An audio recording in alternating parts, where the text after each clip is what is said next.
So I hope that building a bridge can help not only the LGBT person and not only the Catholic Church, but all who know and love LGBT people. Father James Martin is a prominent American Jesuit priest and writer. Pope Francis recently chose him to consult with the Vatican about communications. His latest book, Building a Bridge, is both praised and criticized. The author is being hailed for writing a breakthrough work that could help church leaders better minister to LGBT Catholics with compassion. Newark's Cardinal Joseph Tobin calls Building a Bridge a brave, prophetic, and inspiring book. It's been amazing.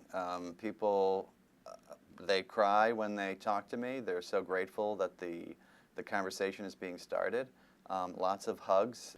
Others, even in the highest ranks of church leadership, question Father Martin's commitment to Catholic teaching. It just depends on the person, but I went to see the priest where he works, the Midtown Manhattan offices of America magazine, one of the oldest periodicals published in the United States.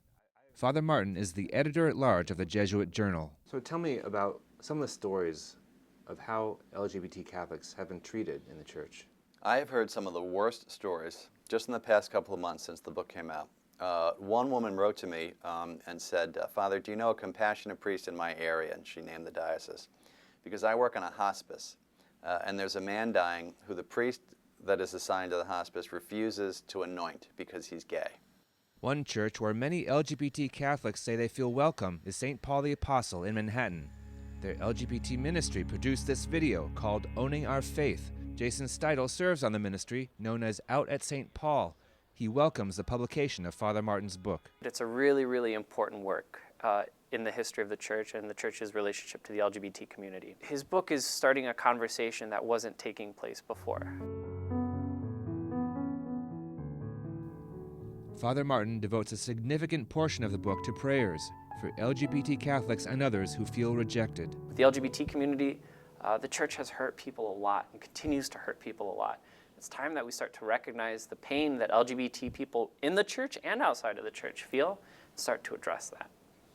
In this video promoting his book, Father Martin cites Pope Francis and Jesus as guides to building a bridge of respect, compassion, and sensitivity. Jesus, in his public ministry, was always trying to include people and made a point of specifically reaching out to people who felt marginalized. With years of outreach to LGBT Catholics, their families and friends, Father Martin is a trusted figure in the LGBT community. He shows me pictures of some people who have recently reached out to him. That's the parents of the transgender child. The child is being refused religious education by the pastor of the parish and the school because the pastor said that the child would disturb the other children. Now, I'm sorry, but I don't care what you think about transgender issues. To stand in the way of a child getting religious education, I think is a scandal. It is the institutional church that has made the LGBT Catholic feel marginalized, not the other way around. So while both groups have to reach out to one another in respect, because I call upon the LGBT community to reach out to the hierarchy, with real respect, sensitivity, and compassion, the onus is on the church. But a number of priests and lay people have questioned what kind of bridge Father James Martin seeks to build to LGBT Catholics. Soon after the book was published, his harsher critics unleashed a social media firestorm. Bloggers, including the church militant and Father John Zuhlsdorf, refer to Father James Martin as a, quote, homosexualist, and claim he seeks to change Catholic teaching. They called on the Theological College at the Catholic University to pull an invitation for Father Martin to speak in October. The university canceled his appearance, joined by 2 other institutions that month. There's been a huge reaction against it, and I recognize that he's really put himself out on the line for the LGBT community. But it's really just sort of a call for basic decency. Most LGBT people just want to feel welcome in their parishes, period. So for example, if you're looking at a group of college kids, the first thing you say to a group of college kids is not, why are you all sexually active? And yet with the LGBT person, that's the first thing people go to. It's a sign of what the Catechism calls unjust discrimination. We don't talk that way about divorced and remarried people, about college students having sex, about people living together before they're married, about people who are using birth control. It's just the LGBT person whose sexual morality is put under a microscope, and I think that's really discriminatory. But the criticism of Father Martin's book and his ministry extends beyond fringe extremists. Cardinal Robert Sarra is the chief of divine worship at the Vatican, making him the man in charge of Catholic liturgy. In a rare move, he takes to the pages of the Wall Street Journal to point out that Building a Bridge makes no mention of the church teaching that calls LGBT Catholics to chastity.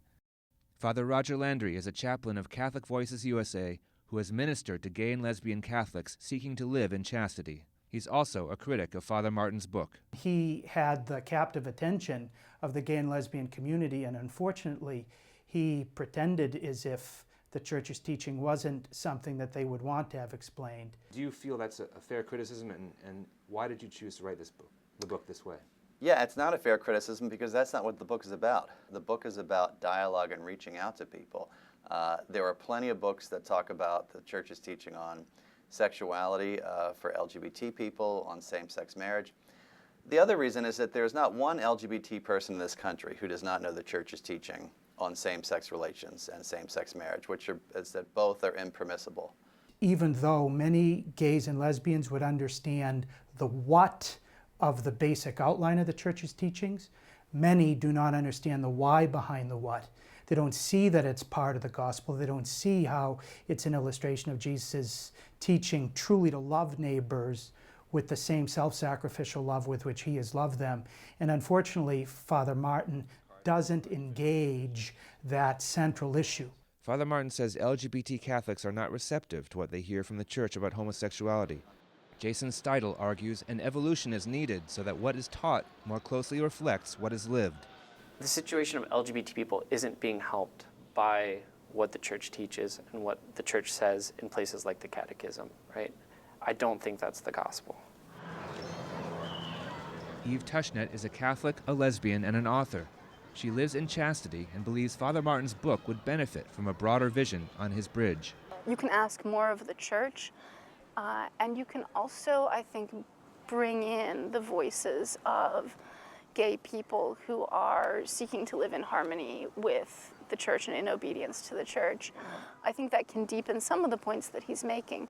Father Martin says he will respond to some of the feedback in the next edition of Building a Bridge, planned for March. He will also expand the second section of his book, which offers prayers and reflections that speak to the LGBT experience.